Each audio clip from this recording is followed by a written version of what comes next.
Hi, and welcome to Lifestyle Management.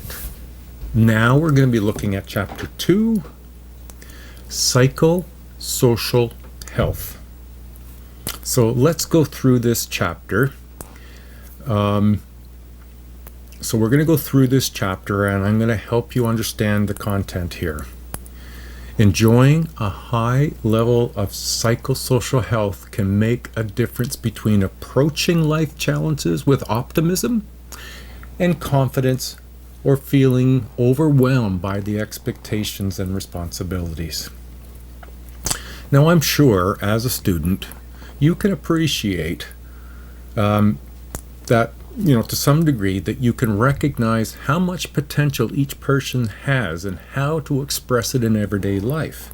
Now, you can check out the story on the Human Potential Story it's about Christopher Brathes. And it's it's under the heading, under a breakout box in your text called The Personal Potential. And then later, for part 2, we'll delve into understanding mental health. And it's a fairly broad topic, and I'll go through that very carefully. And we'll address the issues there in part 2. So now, when you're considering this whole topic of psychosocial health, many students may be experiencing psychosocial difficulties themselves, or they know a friend or know a family member who is experiencing psychosocial difficulties. The information contained within this chapter will help you identify warning signs for yourself and potentially for some strategies that will assist. So let's begin with what is psychosocial health. Psychosocial health encompasses emotional health, mental health, social health, and spiritual health. Now, you'll find on the first page of this chapter the tips from Live Your Life Well that will give you some insights on this. The 3 tools addressed: connect with others, stay positive, deal better with hard times. Now, we're going to start with mental health.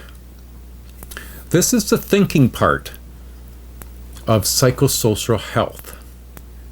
As the first thing we're going to touch on in the terms of psychosocial health, look at the figure 2.1.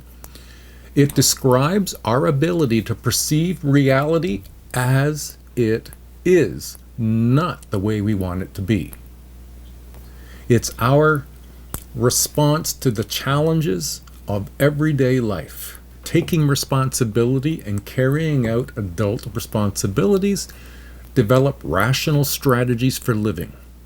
Now, rational just really is an emphasis that we're not going to go all willy-nilly way out with some outlandish strategies. They're rational, they're achievable, they're meaningful, they're connected to us. Then lastly, the ability to adapt to change and cope with adversity. Now, those factors are very important in terms of mental health components. Now, you could review these criteria for mental health on a continuum. If you will, it's like what I'm showing in front of me here. There's a continuum. And in the middle range, right there, we're either reacting to stimuli or we're injured. At the ends, we're either healthy or ill. Therefore, some of why we may be unhappy is that we're not paying close enough attention to what we are reacting to, that we are in fact injured. Now, if you check on figure 2.2 for a more complete continuum, you'll find other data there. Now, emotional health part of psychosocial health generally refers to feelings and moods, and the ability to exhibit adaptability and compassion for others. Now, that sounds pretty straightforward, and pretty easy, yet emotional health is not something we're all particularly gifted at. It requires concentrated effort to become better at. and how that plays out. And we see this having a big impact in our overall decision making. A pioneering researcher, Lazarus, identified 4 types of emotions. There are emotions that result from loss, harm, or threat, emotions resulting from benefits, borderline emotions, and complex emotions. An emotionally healthy person, one, they know they are not the center of the universe. So that's an important element, that emotionally strong person recognizes not everything is about them. They recognize they are one of many. 2, they can manage their positive and negative emotions in a manner that doesn't interfere with others or themselves. 3, they're optimistic. It is what we also know as emotional intelligence, and I'm repeating that again, I'm aware. Now, emotional intelligence has gained a great deal of attention in psychology, but it's also got a big attention given the work in the work world. Emotional intelligence has 5 components and its connection to the work world. These 5 components are important in terms of what employers want to see in employees. Employers don't want to spend time teaching emotional intelligence. This takes time, and these are maturation issues and things that we should be tackling ourselves. Employers want to be able to teach you skills that, skill sets that maybe we didn't get in our education, or reinforce those skill sets that we did get. So here are the 5 components of emotional intelligence. 1, self-awareness. Know who you are. What are your strengths and your weaknesses are. How you impact others. 2, self-regulation. Your demonstrated ability to manage or control your emotions based on different situations. 3, empathy. Not sympathy. Empathy. Trying to get yourself to view the world from somebody else's perspective. Their emotions, their feelings. 4, social skills. The developed competency to manage relationships where the people or groups can all benefit. And then 5, motivation. To be able to enjoy working towards personal and professional goals where purpose and meaning are more valued than the material gain. Okay, now social health. This is the ability to interact with people around us, as well as our capacity to function as a contributing member of society, while supporting and helping others to do the same.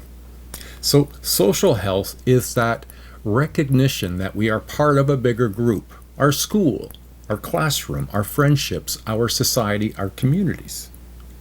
That we see ourselves as part of a group, a functioning member where we go reach out and we help. We volunteer.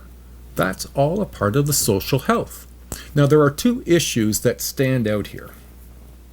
Social support, which includes friends, families, colleagues, and other professionals providing any of the 5 research-based support and benefits. Emotional, esteem, network, appraisal, altruistic, social bonds.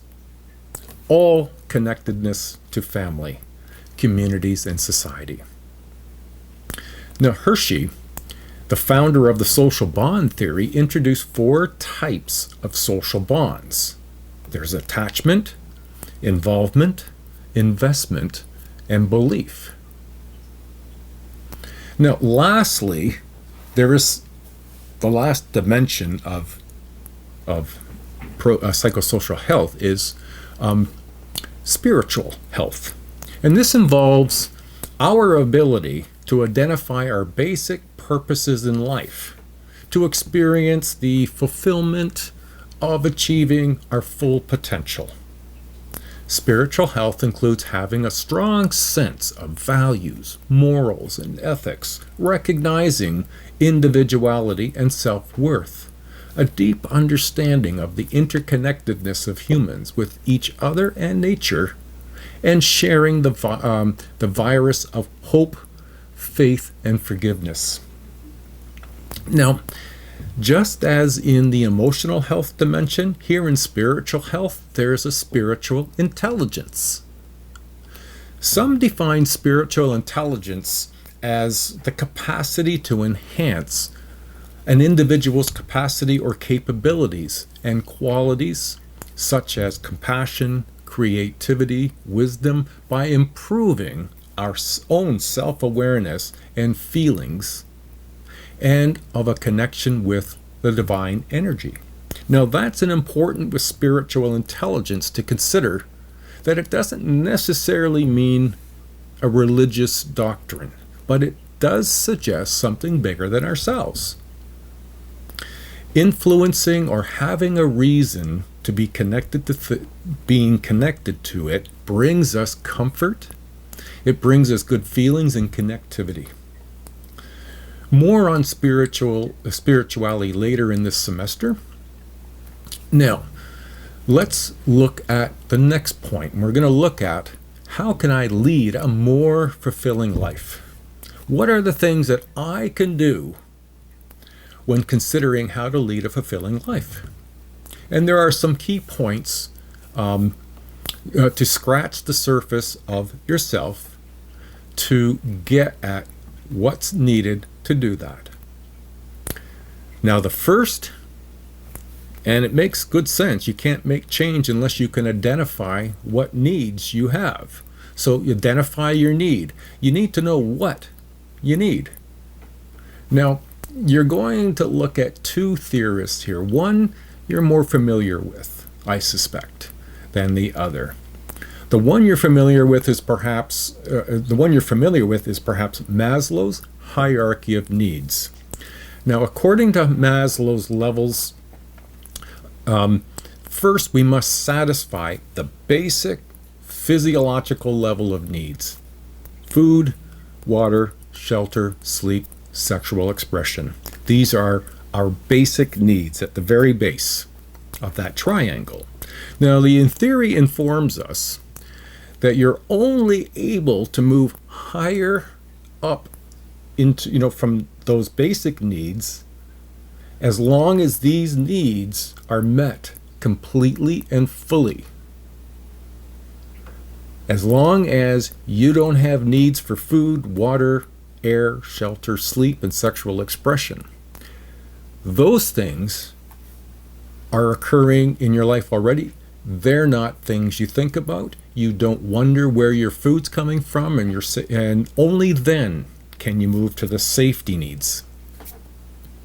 And only when you completely and fully achieve your safety needs are we then able to move into a sense of belonging and love.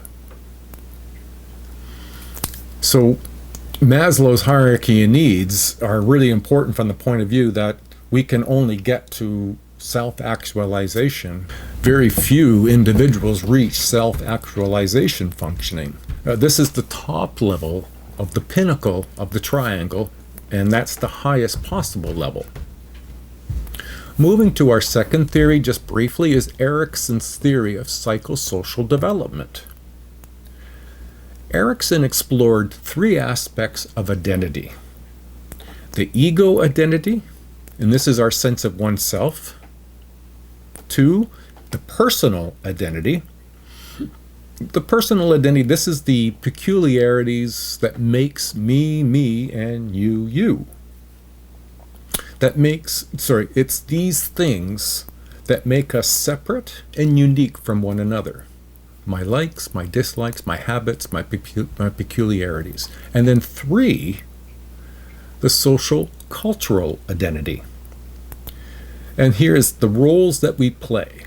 Now, if you're unfamiliar with the term roles, I don't mean roles in R-O-L-L. R-O-L-E-S, roles. Roles in sociology, well, they really mean these are parts or titles that we may have in our life. The roles that I play in my life include I'm a son, I'm a father, I'm a grandfather, I'm a professor, I'm a volunteer, I'm a runner. So these are different roles that I play. You play different roles from me, and you may play some of the same roles as I do. Social experience shapes an individual throughout his or her lifetime, from birth to death. You'll see a list of the Erikson 8 stages of psychosocial development in your text. And we started this section on how can I lead a fulfilling life by first identifying our needs. We can go back in history, in our own personal life, to see what's been the most important to us, to start to imagine what might be something we'd still want to be able to achieve in our life.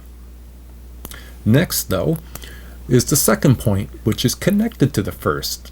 Your first was identify your needs, so it's first. The second point is clarify your values. Now, we know we're not all aware of what our values are, and we may not be surprised that we don't spend an awful lot of time reflecting on them. Yet, it's our values that drives our behaviors and our actions. Values are the criteria by which you evaluate things, people, and events, even yourself. They represent what's most important to you. So with values, it's the underlying reason that you make choices to do this or to do that. Values are often based on what you think is right, or what you think is most desirable, or what you want to do the most. Social psychologist Milton Rokic, he's a researcher that distinguished between two types of values. Now, we're not limited to this particular theory. This is the one that's covered in our textbook, so we're going to look at that. The two values are known as instrumental values. Instrumental values represent the way in which we think and act, and most valued, loving and loyal. I'm going to come back to that in a minute. Terminal values represent the goals and achievements, the ideal states that we strive toward. So terminal values might be, I want to have a loving family, I would like to meet somebody, my perfect connector, I want to have children, I want to have a loving family. That's my goal, that's my terminal value. The instrumental value, well, they're the things that I think about and choose how I act to achieve that goal. What you don't want is having that particular goal for a loving family and then choose behaviors and thinking that move you away from that. You want to align terminal and instrumental values. Now, values are more than ideas that we like to attain. They should be reflected in the way that we live our life on a day-to-day basis. You can look at our day-to-day life to get clues as to what we value. The third factor to lead to a fulfilling life is strengthen your self-esteem. I'm going to make a distinction here. Self-esteem and self-concept are two different things.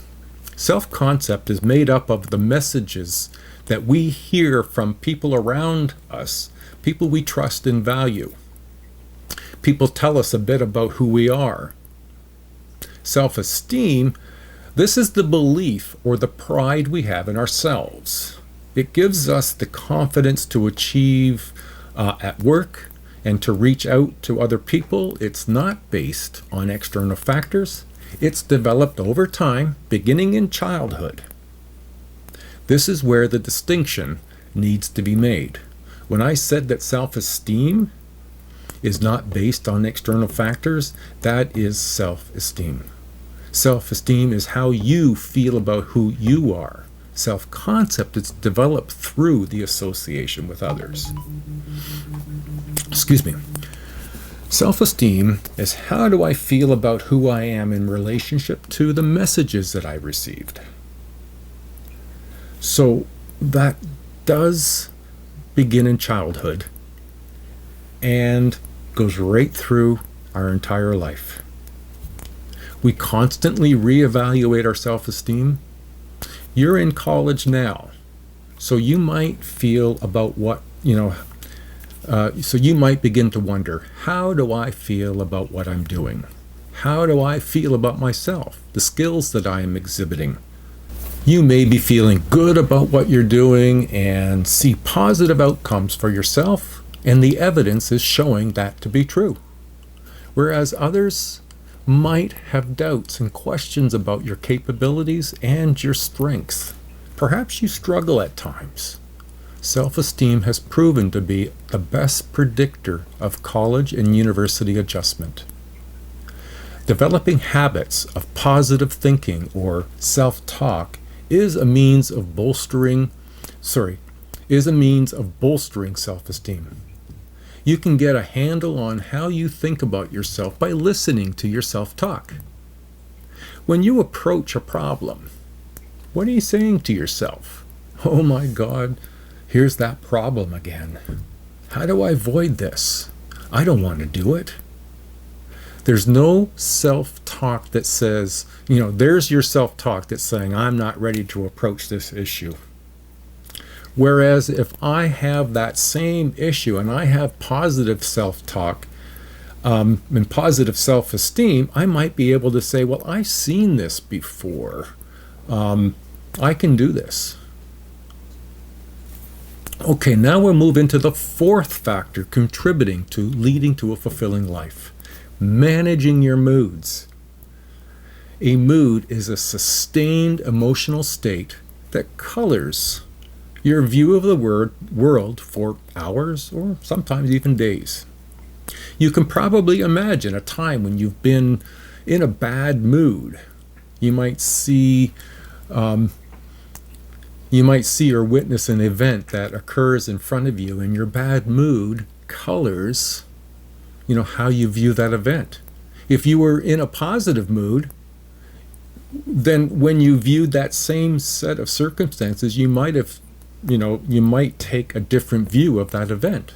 So your mood can affect how you see the world. The most effective way to banish a bad mood or change your mood, challenge what caused the mood in the first place. Well, that you'll have to determine, how do I get data that helps me with that? Well, what you'll see beside me is a model called ABC log. And what we're doing with the ABC log is to consider the antecedent, which is the A, the behavior, which is the B, the consequence, which is the C. So it's an antecedent and the consequence, which has the most value and importance here. Whenever you are experiencing a certain mood or an experience, you put that down as an entry in your log. What preceded the mood, the antecedent? What happened after the mood, the consequence? So you're looking at the antecedent and the consequence. Are there things that precipitate this mood, patterns of the antecedents, or the outcome? Are there consequences that support the mood? Cognitive appraisal is another tool or reframing that helps you look at setbacks in a new light. Another approach to concentrating on and altering negative feelings by setting quick, achievable goals that can boost your spirits. Small successes can alter moods. A research-based strategy to support being happy is identified by what you're grateful for.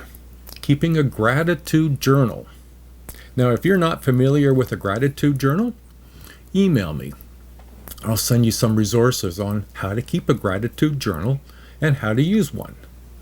As mentioned in your text, and I'll fumble her last name, but Sonia Lyubomirsky wrote a book on the how-to of happiness. And there you see the image of the book beside me. I use that book a lot for the gratitude journals and some other work that I've done. It's a scientific approach to getting the life you want, as an evidence-based research into enhancing one's happiness. Now, I've used this book and I use it extensively in many of my courses and the work that I've done in gratitude journals. Now, learning to laugh can influence your mood significantly. Laughter benefits us physically from lowering stress hormones, contributing and protecting us from additional mood swings, and even from experiencing minor illnesses. Finally, the fifth factor of a fulfilling life is to feel in control. Now, this is not control of others, this is just feeling in control of yourself. Albert Bandura's social cognitive theory of human functioning suggests that self-efficacy is important for our motivation, our sense of well-being, and personal accomplishments. Now, if your self-concept is clear to you, the answer to who are you, your self-esteem, is how you feel about yourself. If you have a good handle on your values, you've got a good sense about how to be good to yourself, then self-efficacy is these good feelings about who you are and your capabilities. It affects our motivation. As you are more motivated to do things, when you know who you are and are happy with who you are, and you feel good about your skills, then you have a well-being and personal accomplishment status, if you will. So remember, positive personal accomplishments can be drawn on for future concerns and issues. Okay, now what else could we be doing to be more in control is to develop autonomy.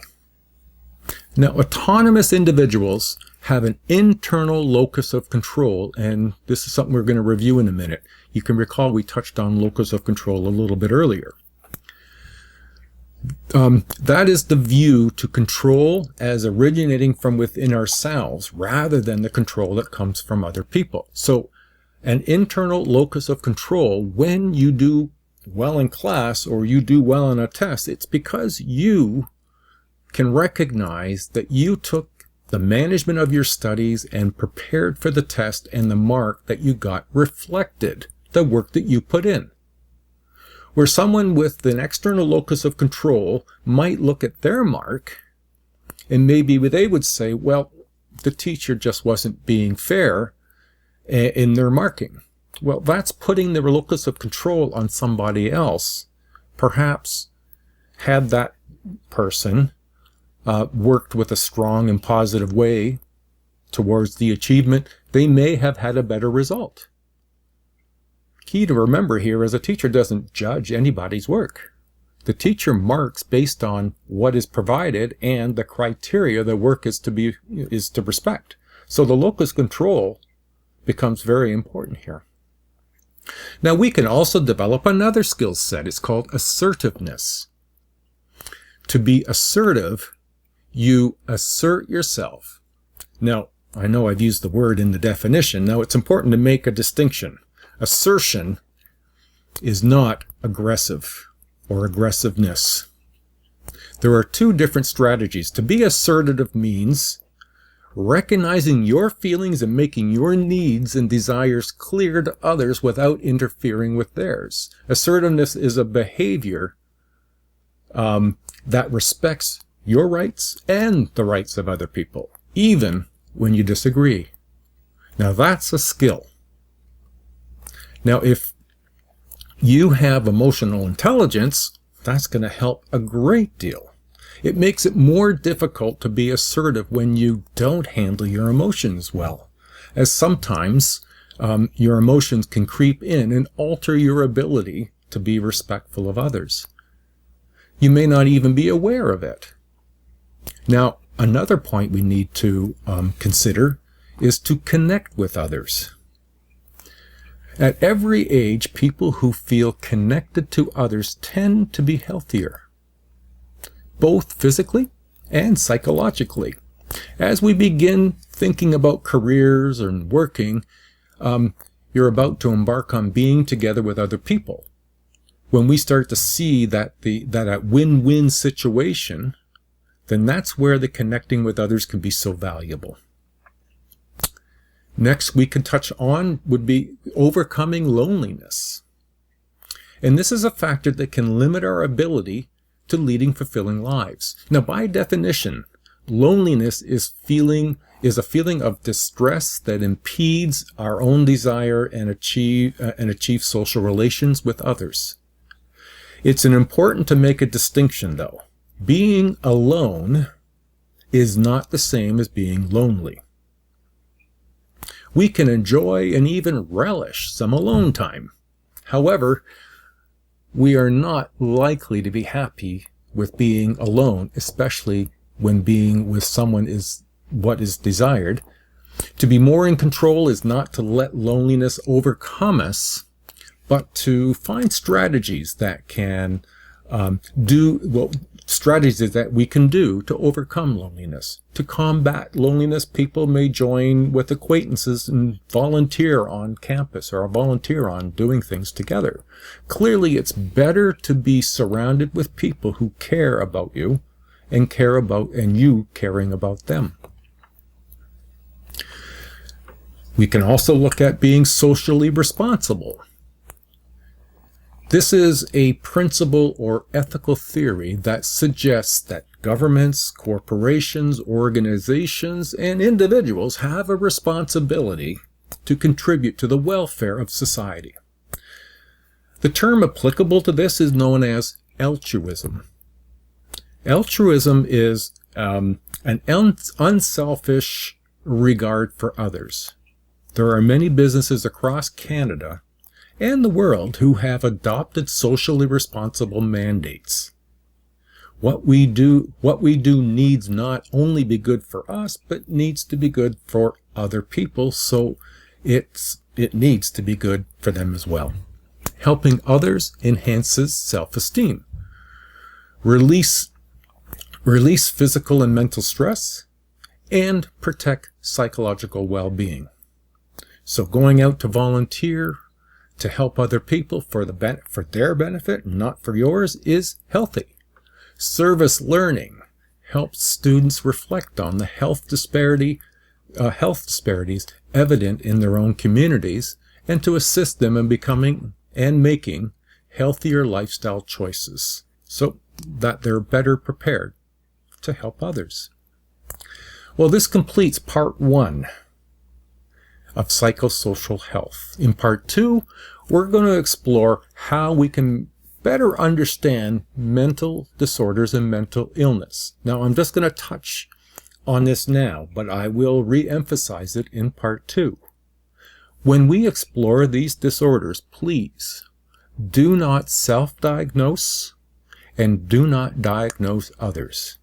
That's to be left to people who are diagnosticians, who are familiar with the criteria that is found in the DSM-5. That's a diagnostic manual that's used by psychiatrists. All right. Thank you, everybody. Let's get going, and don't forget to watch part 2. Bye now.